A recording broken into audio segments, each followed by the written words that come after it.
Bonjour à toutes et à tous, même si vous êtes aujourd'hui dans votre magasin, votre bureau ou tout simplement chez vous, vous êtes aussi en direct de la CCI du Morbihan, quai des Indes à Lorient. Et je vous laisse ici admirer notre beau bâtiment historique de votre CCI d'où nous vous parlons. En attendant que tout le monde se connecte, je vais vous proposer un petit sondage qui s'affiche sur votre écran. Il suffit de cocher la bonne case et je vous donnerai les réponses dans quelques instants. Donc on aborde déjà le sujet en se demandant de quand date la loi définissant le cadre réglementaire de l'accessibilité. Donc est-ce que vous pensez que la loi définissant ce cadre réglementaire date de 2015, de 2005 ou de 2017? Nous allons poursuivre, je mets le questionnaire de côté, je vous donnerai la réponse plus tard.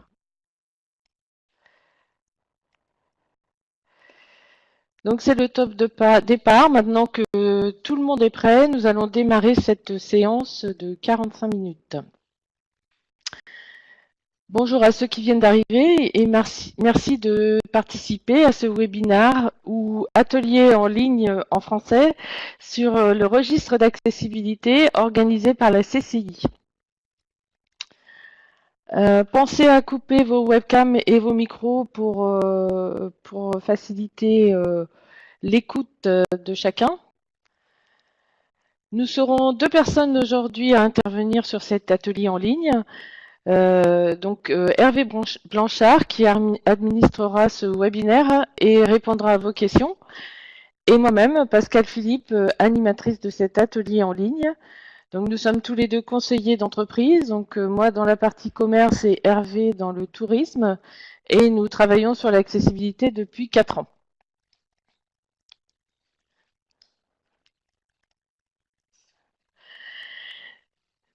Nous allons passer 45 minutes ensemble donc sur la thématique de l'accessibilité dans les établissements recevant du public de 5e catégorie.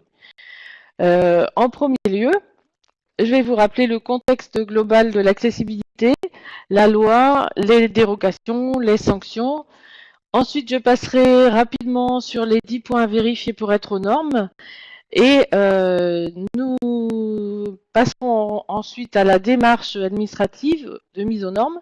Comment faire? Quels sont les documents nécessaires?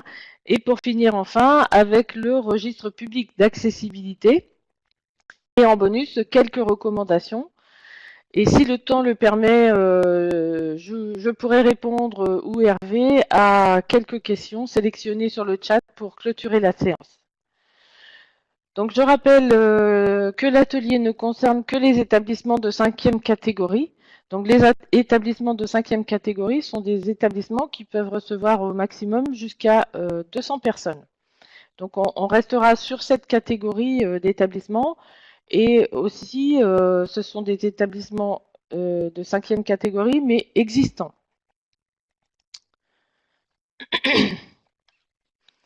Donc il est temps maintenant de vous donner les résultats du petit quiz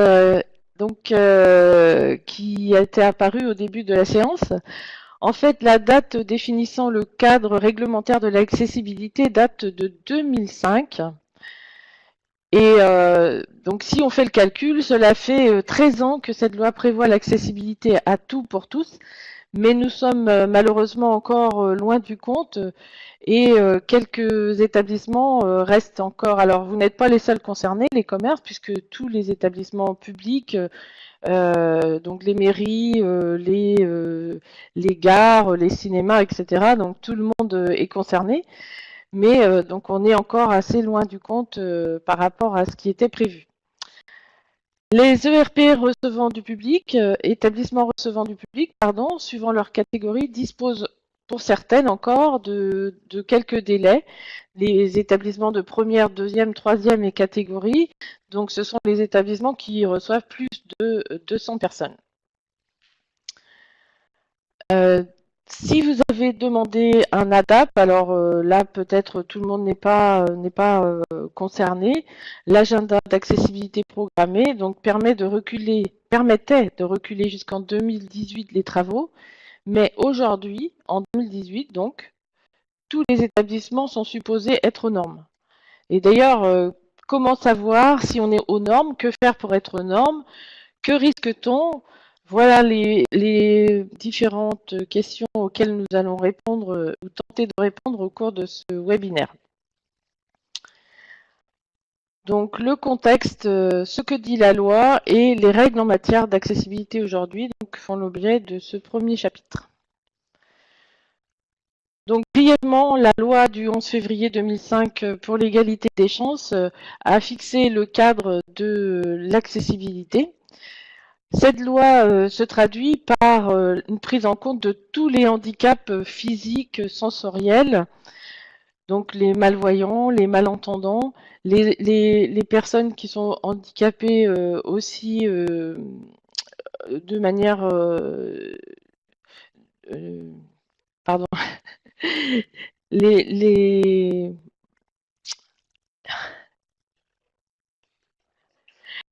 les personnes en fauteuil. Donc l'obligation de faciliter les déplacements. Donc tous les déplacements doivent être fluides, faciles d'accès pour tous les personnes et tous les handicaps.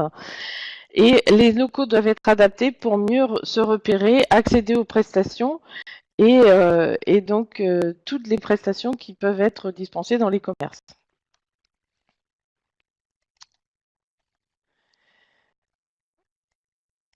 Donc voici une illustration ici pour mieux comprendre l'importance et l'enjeu de l'accessibilité pour vos commerces. On associe trop souvent l'accessibilité aux personnes handicapées moteurs, mais l'accessibilité concerne l'ensemble des personnes à mobilité réduite et des autres handicaps. La difficulté de se déplacer peut être temporaire ou définitive. Donc les personnes avec une déficience représentent 6% de la population.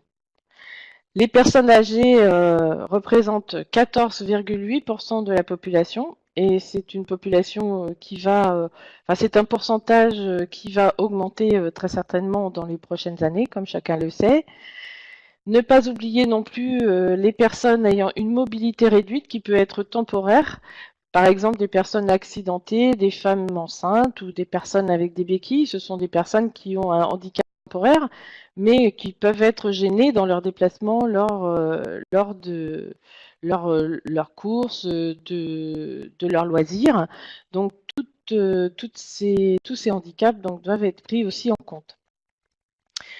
Et bien sûr, chaque personne peut tôt ou tard être confrontée à une situation de mobilité réduite suite à une maladie ou un accident d'un proche ou de soi-même. La démarche d'accessibilité nous concerne donc tous pour rendre plus confortables les déplacements en toute autonomie et tous les gestes de la vie courante.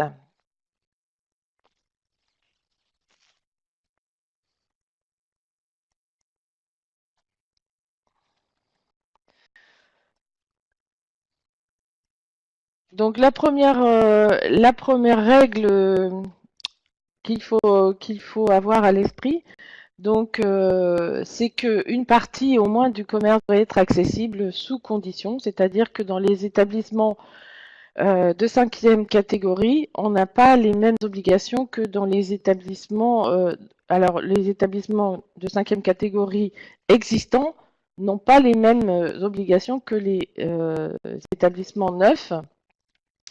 Donc pour un commerce existant, il doit comporter justement une partie de cet établissement accessible, ce qui n'est pas le cas pour les bâtiments neufs, puisque les bâtiments neufs sont supposés être aux normes. En tout cas, si vous faites appel à un architecte ou à un maître d'œuvre, il devra vous proposer un bâtiment qui soit complètement aux normes, donc aux normes du neuf. Donc les atténuations pour les bâtiments existants sont des atténuations sur des règles dimensionnelles en général et des possibilités de dérogation qu'on verra plus tard. Donc justement, les dérogations, il est possible d'obtenir une dérogation sur demande d'avis de la commission départementale d'accessibilité. Ça n'est pas systématique, hein, il faut que ça passe en commission.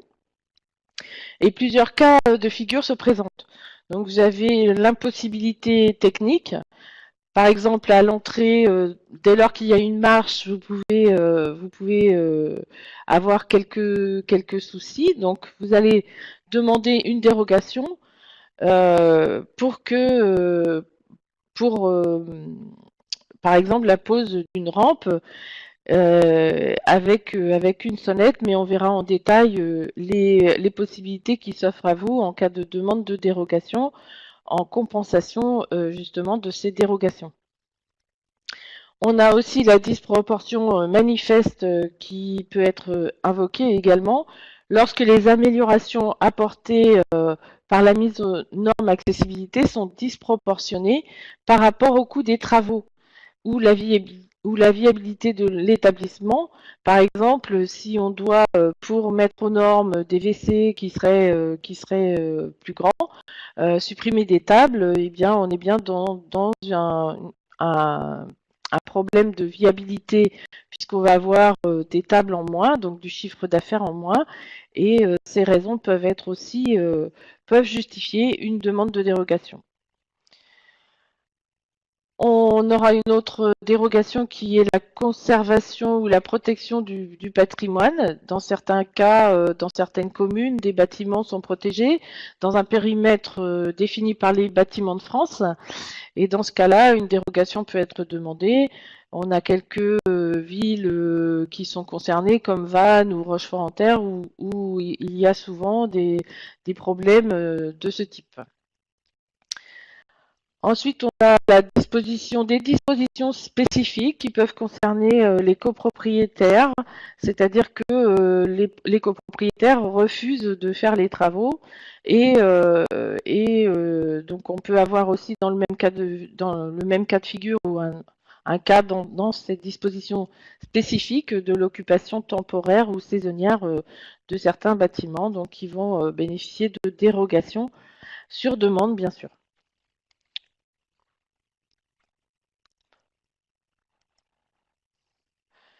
Alors les sanctions qui inquiètent tant, hein, les sanctions qui sont prévues par la loi, donc sont quand même relativement importantes. C'est 45 000 euros si on n'est pas, enfin si l'établissement ne respecte pas les obligations d'accessibilité. Et puis pour ceux qui ont demandé un ADAP et qui ne l'auraient pas réalisé ou qui n'ont pas produit l'attestation d'achèvement des travaux, les personnes encourent également 1 500 € d'amende pour ces cas de figure. Donc c'est quand même des sanctions relativement importantes et qui peuvent même atteindre plus de 200 000 pour les personnes morales, c'est-à-dire les sociétés. Hein, donc 45 000, c'est pour une entreprise individuelle.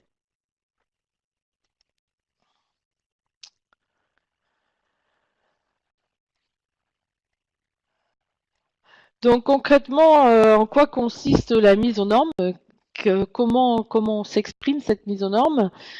Donc on a 10 points vérifiés, pardon.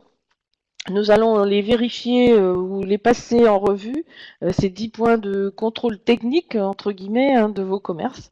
Nous allons aborder uniquement les normes concernant les bâtiments existants, hein, puisque c'est la plupart du temps, c'est sur des bâtiments existants qu'on nous pose des questions, puisque le neuf est censé être aux normes. Et donc pour être sûr de ne rien oublier, nous allons partir de l'extérieur du commerce vers l'intérieur pour repérer tous les points de contrôle. Vous pouvez prendre de quoi noter si vous le souhaitez.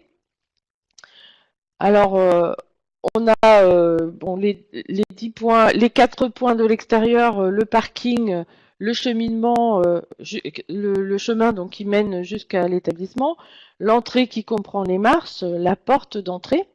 Et puis à l'intérieur, on a l'accueil, la circulation, c'est-à-dire la circulation entre les allées, les sanitaires, les escaliers, les cabines d'essayage pour ceux qui sont concernés, et le mobilier en général de l'entreprise, donc à l'intérieur de l'entreprise.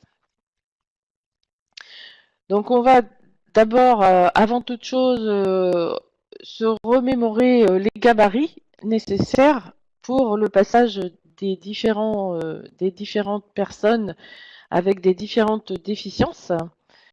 Donc la première idée qu'on a quand on parle de l'accessibilité, c'est la personne en fauteuil. Donc pour une personne en fauteuil, il faut une largeur de 75 cm, pardon, qui fait une longueur de 125 cm. Pour quelqu'un qui sera en déambulateur, on aura une largeur de 80 cm, une personne avec une canne 70 cm, une personne avec des béquilles 90 cm. Donc on voit bien que la largeur de ces différents types de matériel qui sont utilisés lors de déficiences prennent quand même pas mal d'espace et qu'il faut que l'entrée soit accessible à toutes ces dimensions. Le parking, donc le parking, s'il est privé, s'il est sur la rue, ça n'est pas de votre ressort. Si vous avez un parking privé, donc 2% des places doivent être accessibles et elles doivent mesurer 3,30 m de large par 5 mètres de long, de manière à laisser la place de chaque côté pour qu'un fauteuil puisse sortir de la voiture. Le sol devra être horizontal et le dévers, donc la pente, si on préfère, ne devra pas dépasser 2%. Et surtout, ce qu'il faut bien noter aussi, ce sont les pictogrammes horizontaux et verticaux le long de la place. Hein. Donc là, on a le pictogramme vertical et horizontal. Donc il faut bien qu'il y ait les deux pour qu'on puisse bien la repérer. Donc le cheminement, sinon, je n'ai pas d'illustration sur le cheminement. Mais lorsqu'on part de la place de parking, on va utiliser un chemin pour se rendre à l'établissement. Donc ce chemin devra mesurer 1,20 m minimum et devra être non glissant bien sûr et sans obstacle.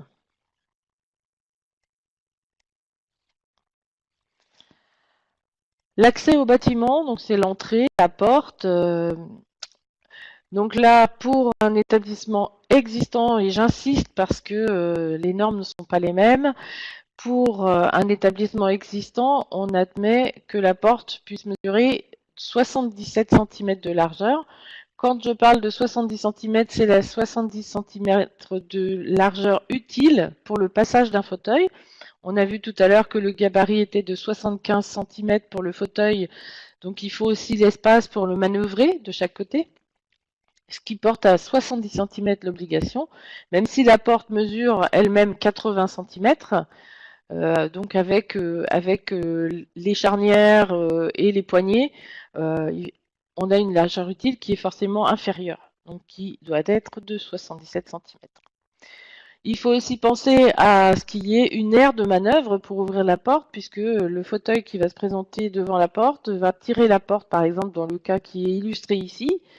Et donc dans ce cas-là, il faut qu'il y ait devant la porte 2,20 m, 2,20 m de longueur sur 1,40 m pour qu'il puisse manœuvrer et ouvrir cette porte. Donc il faut bien noter aussi que lorsqu'on a un ressort pour refermer la porte automatiquement, il ne doit pas être trop dur. Si vous voulez un repère pour se rendre compte chez vous s'il est dur ou pas, vous allez essayer d'ouvrir la porte avec un petit doigt. C'est un repère qui est assez fiable pour savoir si on est capable d'ouvrir la porte de cette manière. Le ressort est à la bonne force. La poignée aussi doit être facilement préhensible, surtout dans les cas de poignée qu'on doit tourner, par exemple, à éviter.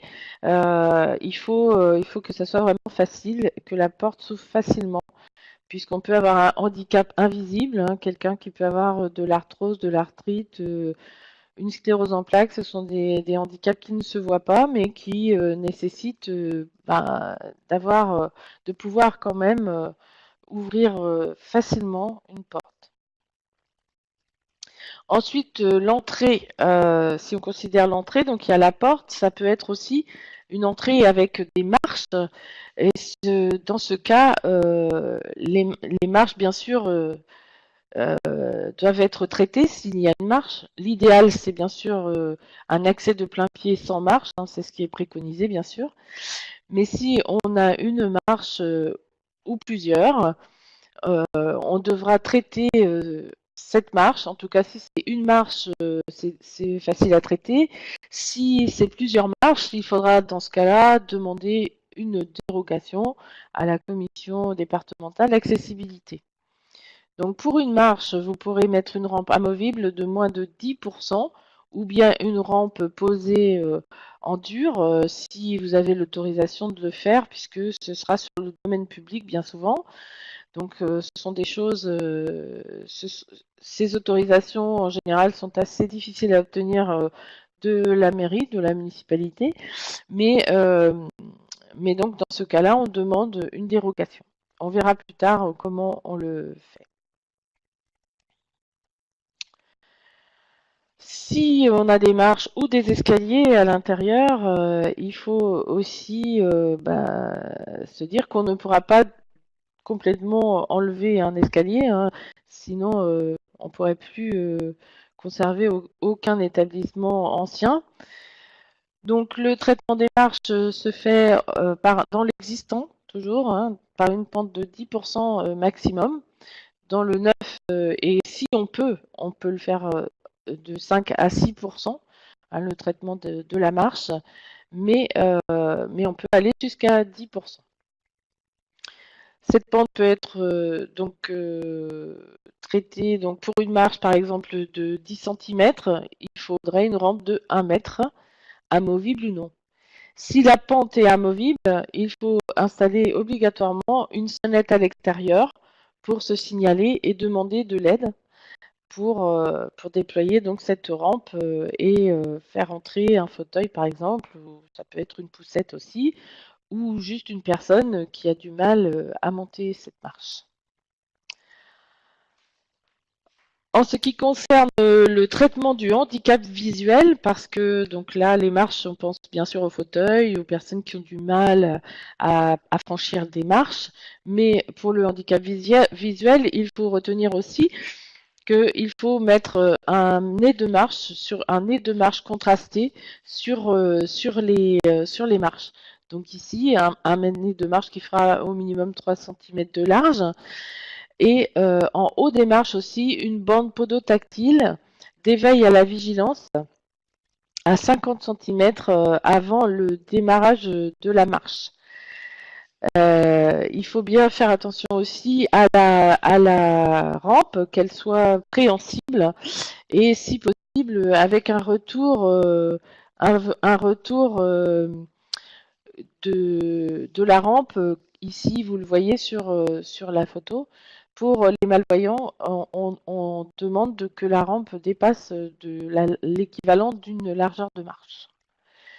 Et puis aussi, il faut que si l'escalier donc à deux côtés, qui est 1 mètre de différence entre les 1 mètre d'espace, pardon, entre les deux, il faut mettre une deuxième rampe dans ce cas dans l'escalier.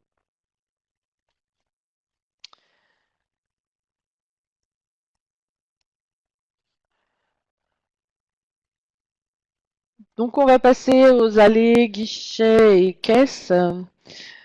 Donc la circulation dans le magasin doit prévoir au moins une aire de retournement. Donc là, j'ai pas l'illustration concernant les allées, mais il faut retenir qu'il faut au moins une aire de retournement d'1,50 m devant la caisse, par exemple, ou à l'entrée. Et si le magasin est assez grand, il vaut mieux en prévoir deux aires de retournement de 1,50 m de diamètre. Il faut bien veiller aussi à ce que l'éclairage soit suffisant dans les cheminements et renforcé au-dessus des caisses. Donc un éclairage de 100 lux, alors ça se mesure en lux. 100 lux dans les cheminements et 200 lux au-dessus des caisses ou des escaliers aussi. la largeur des allées est de 1,20 m sans encombrement, de style colis, chaise, etc. Donc il faut qu'il y ait 1,20 m. Ça peut s'abaisser à 90 cm sur une courte longueur, ponctuellement. Et dans les restaurants, par contre, entre les chaises, l'espace peut être réduit jusqu'à 60 cm. Et si vous avez une banque d'accueil, la partie, donc ici par exemple, on voit ici un accueil verbal. Donc cet accueil devra permettre à la personne en fauteuil d'avoir une bonne visibilité, de pouvoir bien voir son interlocuteur.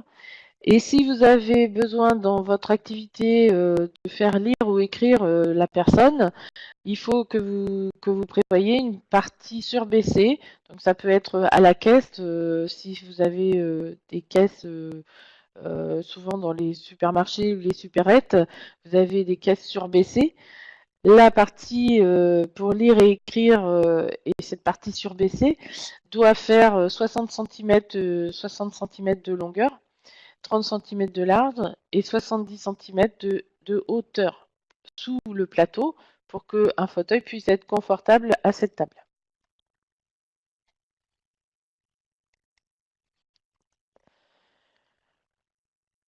Ensuite, nous passons au sanitaire, donc qui concerne bien principalement les bars et les restaurants qui ont généralement des toilettes qui accueillent du public, puisque les toilettes privées ne sont pas concernées, mais les toilettes publiques doivent être aux normes.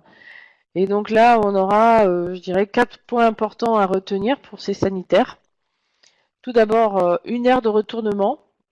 L'aire de retournement de 1,50 m qu'on avait vu tout à l'heure devant la caisse ou dans le magasin. Cette aire de retournement de 1,50 m peut être à l'intérieur des WC ou juste devant les WC, devant la porte, de manière à ce que le fauteuil puisse rentrer éventuellement en marche arrière dans les WC. Donc aussi, il y a la possibilité d'avoir une aire de transfert qui est ici, qui est représentée par un rectangle. Et donc cette aire de transfert peut être aussi acceptée. Donc elle doit faire 80 cm de large et 1,30 m de long. Lorsqu'on n'a pas l'espace suffisant, si on peut mettre la cuvette des WC un peu plus sur le côté, on peut avoir cette aire de transfert sans avoir d'aire de retournement. Donc deuxième point important, c'est la poignée de relevage qu'on voit ici et là. Donc cette poignée de relevage sert à toutes les personnes qui ont une mobilité réduite et ce ne sont pas forcément des personnes en fauteuil, mais des personnes âgées par exemple. On peut aussi avoir une cuvette qui est un peu plus haute que la normale, puisque la normale, on est autour de 42 cm, et là, on va passer à 45 à 50 cm. On demande aussi dans le WC, à l'intérieur des WC, d'avoir un lavabo accessible, c'est-à-dire qu'il soit relativement plat en dessous pour qu'on puisse y faire passer un fauteuil. Hein. Donc avec 60-70 cm, donc sous le lavabo également. Donc il est à noter que les demandes de dérogation peuvent être faites en cas d'impossibilité technique. Lorsque vous avez par exemple un mur porteur qui va vous empêcher de faire les travaux et d'agrandir l'espace, et qui va aussi entraîner forcément une disproportion en termes de coûts financiers pour refaire les toilettes. Donc dans ces cas-là, on peut aussi demander une dérogation. Ce qu'il faut savoir quand même, c'est qu'en compensation d'une dérogation, on va essayer de mettre le plus, de faire un effort, enfin de mettre le plus de matériel accessible, c'est-à-dire qu'on compensera souvent par la barre de relevage ou l'aire de transfert qui sont tout aussi importants et qui permettront de montrer aussi qu'on fait un effort pour mettre aux normes ces toilettes.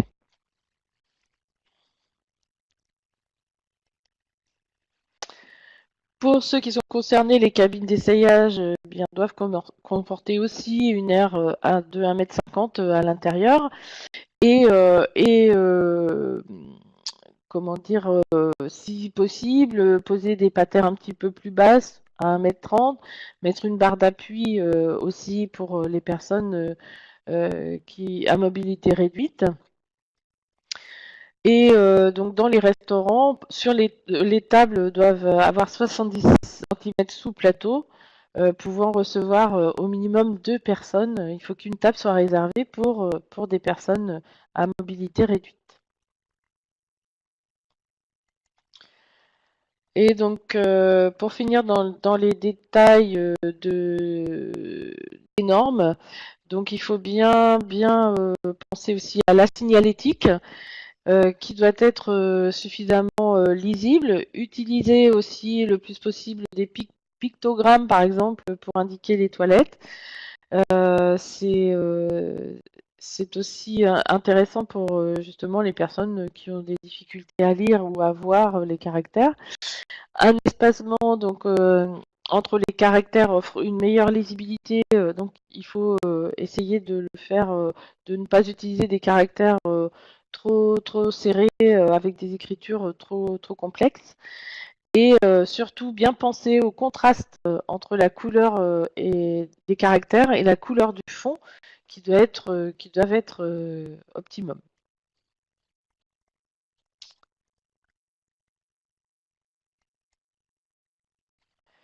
Donc juste quelques illustrations avec les photos pour vous montrer un petit peu la rampe amovible. En fait, là, on a à peu près, je pense, une rampe de 10 cm, une marche de 10 cm qui est compensée par une rampe de 1 mètre environ. Là, vous avez l'illustration d'un parking. Là, des marches aussi avec des nez de marche contrastés, par exemple. Là, la barre de relevage dans les WC. Ici, le plan donc surbaissé pour qu'on puisse lire et écrire. Bien penser aussi sur les portes, je pense que je ne vous l'ai pas dit tout à l'heure, il faut bien penser à mettre des barres lorsqu'on a une porte vitrée, de bien penser à mettre des bandes plutôt adhésives en général pour bien signaler si la porte est ouverte ou fermée, donc c'est important aussi pour les malvoyants. Donc attention aussi aux ressauts, hein. Les ressauts ne doivent pas dépasser 2 cm normalement, et sinon ça peut aller jusqu'à 5 cm, mais il faudra les traiter avec un petit chanfrein qui sera maximum de 33% de pente. Donc voilà pour cette partie technique, on va dire.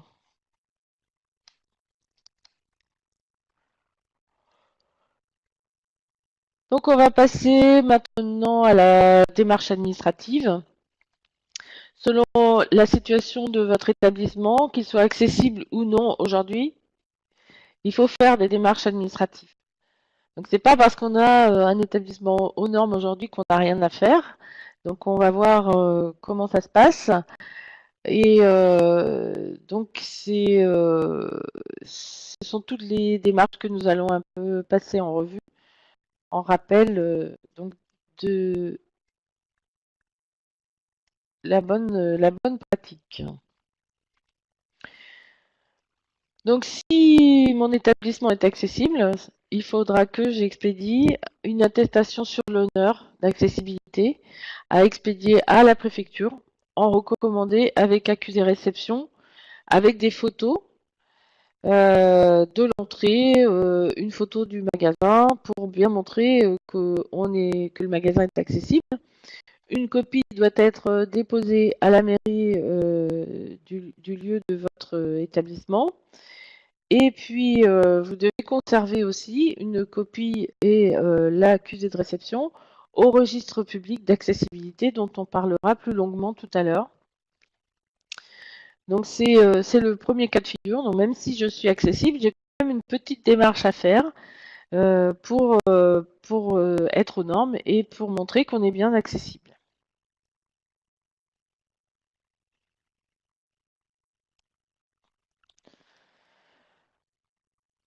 Donc là, vous avez un schéma qui représente la démarche complète à effectuer pour se mettre aux normes en fait.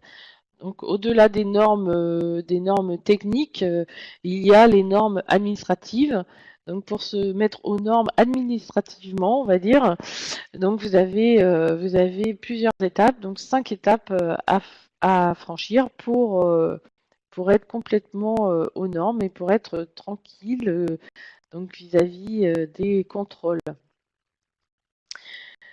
Donc la première étape pour toute demande d'autorisation, lorsque vous avez des travaux à effectuer, vous devez faire une demande d'autorisation de construire, d'aménager ou de modifier un ERP, un établissement recevant du public, ou faire une demande de dérogation éventuellement.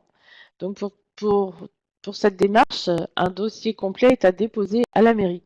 Donc c'est un dossier qui est relativement conséquent, on va dire, avec un CERFA, donc le CERFA 13824-03, des plans existants, une notice d'accessibilité qui explique en détail de quelle manière l'accessibilité est prise en compte point par point, donc l'accueil, la porte, la circulation, les marches, les WC, etc. Donc tout sera détaillé de savoir de quelle manière sont traités chacun de ces points et quelle est la manière d'accueillir les personnes handicapées dans votre établissement. Donc il y aura aussi une attestation d'incendie et puis des photos pour prouver ou décrire ce qui a été mis en œuvre. Si besoin, vous aurez une demande de dérogation en cas d'impossibilité technique, un mur porteur, un espace réduit par exemple sous un escalier pour les sanitaires, et expliquer les compensations aussi que vous allez mettre en place en disant que vous ne pouvez pas déplacer un mur, mais vous allez mettre un équipement qui sera adapté. Donc la la deuxième étape, c'est-à-dire que ce dossier que vous allez déposer à la mairie va être transmis à la sous-commission départementale d'accessibilité, la SCDA, avec donc les photos que vous aurez jointes au dossier. Et dans cette commission, vous allez donc la commission va siéger en général une fois par mois. Donc c'est la direction départementale du territoire et de la mer qui est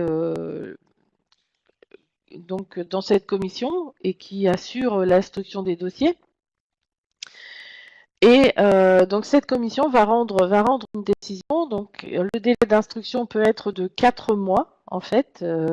Et au bout de 4 mois, si vous n'avez pas de réponse et que votre demande est réputée acceptée, mais ce n'est pas le cas dans le département du Morbihan. En général, toutes les demandes sont traitées par la sous-commission départementale le plus possible parce que c'est important que chaque dossier soit examiné.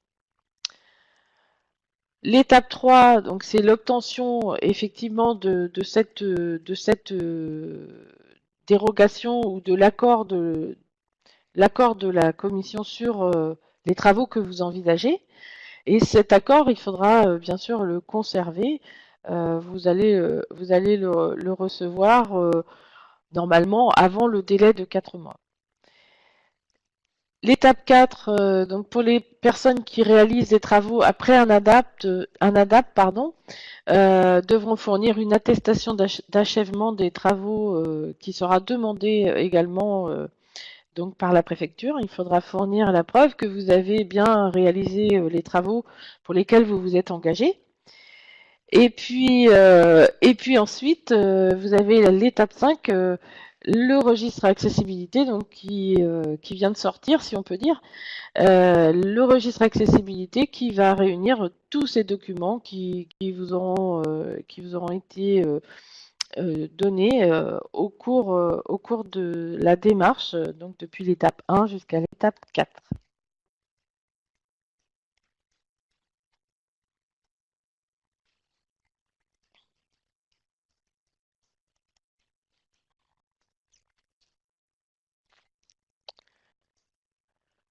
Donc, nous allons passer au registre public d'accessibilité, qui est obligatoire depuis le 30 septembre 2017 par la mise en œuvre du décret du 28 mars 2017 et l'arrêté surtout d'avril 2017, pardon, on n'y est pas encore, qui fixe le contenu et les modalités de diffusion du registre public d'accessibilité.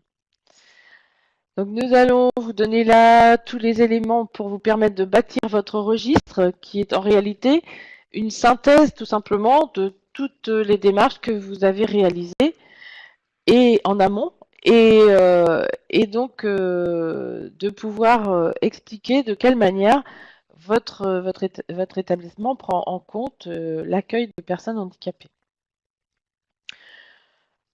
Donc, trois questions se posent en matière de registre d'accessibilité. Donc, d'abord, pour quelle raison, quelle est la règle, donc pour quelle raison, dans quel objectif a-t-il été créé? Quelle est sa forme?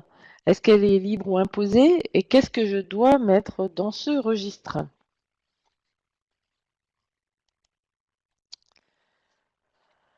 Donc, aujourd'hui, tout exploitant ou propriétaire d'un ERP neuf ou ancien est situé pardon, d'un ERP neuf ou situé dans un cadre existant est tenu de mettre à disposition du public un registre public d'accessibilité depuis le 30 septembre.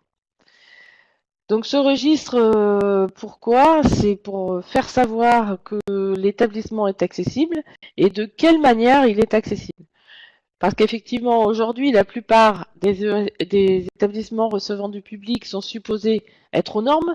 Cela signifie que certains établissements le sont parfaitement, mais d'autres peuvent ne l'être que partiellement. On l'a vu au début, puisque les établissements de cinquième catégorie peuvent ne proposer qu'une accessibilité partielle. Et aussi dans le cas de l'obtention de dérogation, si on met une rampe à l'entrée, une rampe amovible, ce n'est pas la même chose que si on est complètement accessible sans avoir besoin d'aide humaine, sans avoir besoin de déployer une pente. Donc, il permet à chaque établissement d'expliquer et de prouver de quelle manière il a mis en application cette accessibilité. Donc, il s'agit d'informer le public sur le niveau d'accessibilité du commerce, contrairement au registre de sécurité ou d'incendie ou du personnel, par exemple, eh bien, ce registre, il est simplement mis à disposition du public. Ce n'est pas pour des contrôles des organismes publics, hein, mais c'est surtout à viser d'informer le public.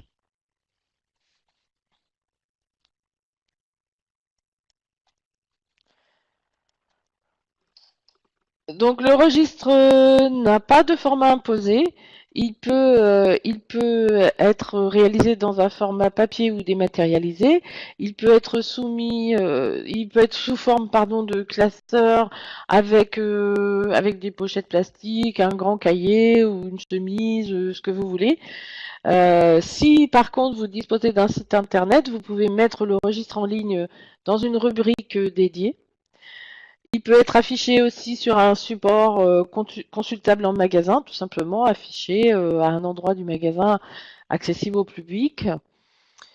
Mais donc là, sur ce registre, j'attire votre attention aussi sur des démarches abusives, souvent sur la vente de registres ou prétendument officielles.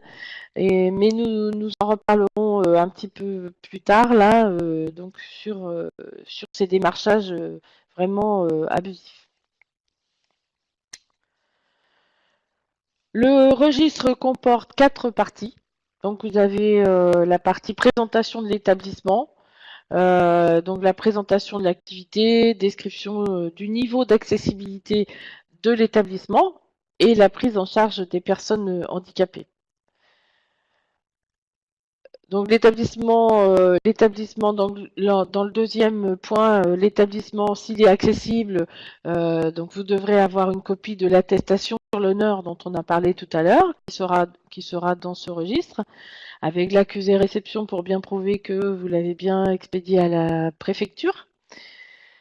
En troisième position, donc dans le registre, vous avez l'établissement, les documents qui vont confirmer votre démarche, c'est-à-dire la notice accessibilité, une copie ou un récépissé du CERFA 13 824 03 et donc l'accord de dérogation si vous l'avez obtenu et l'attestation d'achèvement des travaux si vous avez eu un ADAP. Donc tous ces documents sont à conserver dans le registre accessibilité et à la consultation, bien sûr, libre à la consultation des personnes qui le demandent. Dans ce registre, vous devriez aussi incorporer la preuve que le personnel a bien connaissance de, a bien connaissance de la prise en charge des personnes handicapées et qu'elles auront bien lu la brochure Bien accueillir les personnes handicapées. C'est important qu'elles aient reçu cette formation entre guillemets, puisque dans les établissements de 5e catégorie, la formation n'est pas obligatoire, mais l'information du personnel qui accueille les personnes doit être forcément prouvée.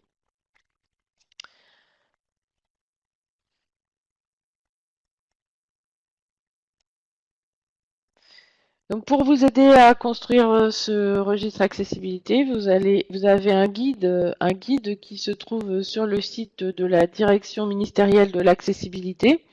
Je vous donnerai les liens en fin d'atelier. C'est un guide très complet qui vous aide à constituer votre registre. Vous trouvez aussi un modèle de support adapté et vous pouvez choisir le modèle qui vous est proposé ou en créer un autre ou vous en procurer un dans le commerce. Mais donc il n'y a pas d'imposition de forme. Tout simplement quelques recommandations donc dans ce registre public. Donc là, je voulais vous proposer un petit quiz d'autocontrôle sur les différentes tailles qu'on a évoquées tout à l'heure, par exemple le pourcentage maximal de pente. Si vous voulez bien répondre, donc vous pouvez. Alors là, je pense que je ne l'ai pas ouvert. Voilà.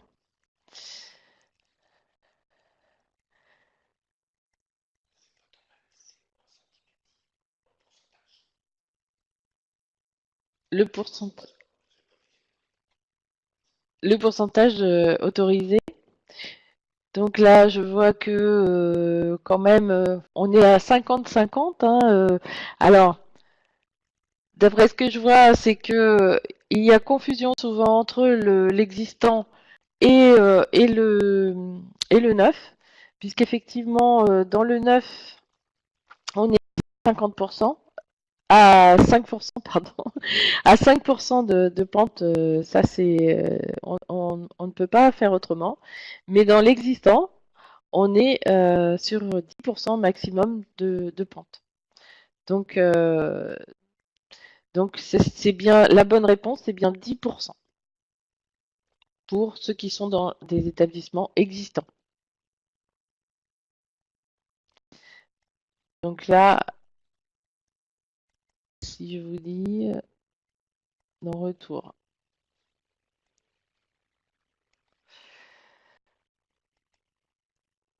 Donc nos derniers conseils. Donc, quelques conseils sur le démarchage abusif que vous subissez malheureusement très souvent les uns les autres. Quelques liens et coordonnées pour finaliser vos démarches en toute sécurité. Donc, voilà ce qui nous reste. Donc, on a un petit peu dépassé le temps qu'on s'était accordé. Je vous prie de m'en excuser. Donc sur le démarchage abusif, je vous mets en garde donc de certaines sociétés qui pratiquent vraiment un démarchage agressif par téléphone, par fax, par mail, et qui se font souvent passer pour une autorité administrative, que ce soit la préfecture ou la chambre de commerce ou d'autres structures. Sachez que personne aucun organisme public n'a organisé de démarchage en ce sens, et surtout ne jamais donner ses coordonnées bancaires au téléphone lorsque vous sentez que c'est vraiment très agressif comme démarche. Et en cas de malversation avérée, ne pas hésiter à exiger le remboursement par ces organismes, et aussi donc se signaler à la direction de la protection des populations, la DDPP du Morbihan, dont j'ai mis le numéro sur la diapo. Et donc vous pouvez le faire en détaillant ce qui s'est produit, en joignant les pièces relatives au litige éventuellement.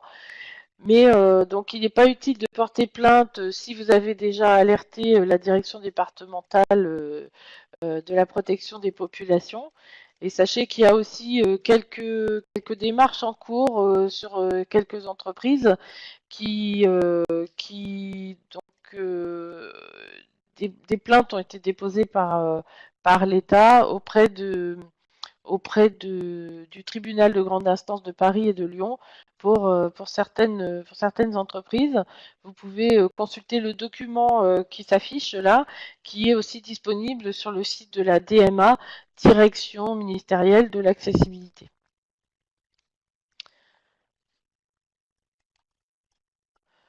Pour aller plus loin, vous avez donc les coordonnées de la DMA qui se trouvent hébergées sur le site écologique solidaire.gouv.fr, politique de l'accessibilité. Donc c'est la direction ministérielle de l'accessibilité qui s'en occupe.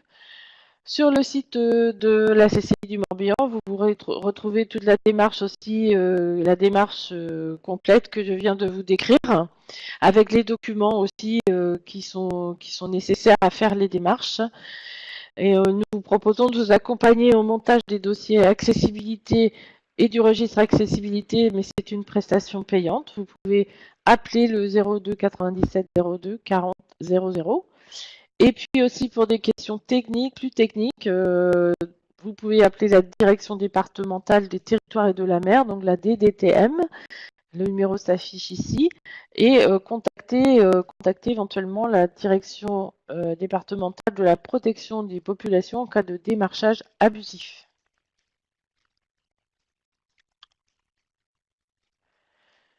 Donc les résultats du quiz, je vous les ai donnés tout à l'heure, pardon. Donc là, éventuellement, je peux peut-être prendre des questions. Il nous reste peu de temps, même pas de temps, puisqu'on a déjà dépassé. Donc s'il y a quelques questions auxquelles Hervé n'aurait pas pu répondre, ou si vous n'avez pas posé de questions, donc j'aurais pu y répondre. Donc je ne sais pas si donc c'est que tout est clair en fait. Donc tout est clair, je vois pas de questions. Une personne demande à entrer dans la salle. Ah non, non. Donc puisque là je ne vois pas de questions, je pense que nous allons nous séparer. Donc nous sommes presque à l'arrivée de cette course à l'accessibilité pour tous. Et pour ceux qui n'ont pas encore fait leur démarche, il n'est pas trop tard. Il ne faut pas abandonner pour autant. On peut encore faire ces démarches. Rappelons-nous que ce qui semble parfois un petit aménagement est un grand pas sur la voie de l'autonomie, parce que c'est très difficile de se déplacer lorsqu'on est handicapé.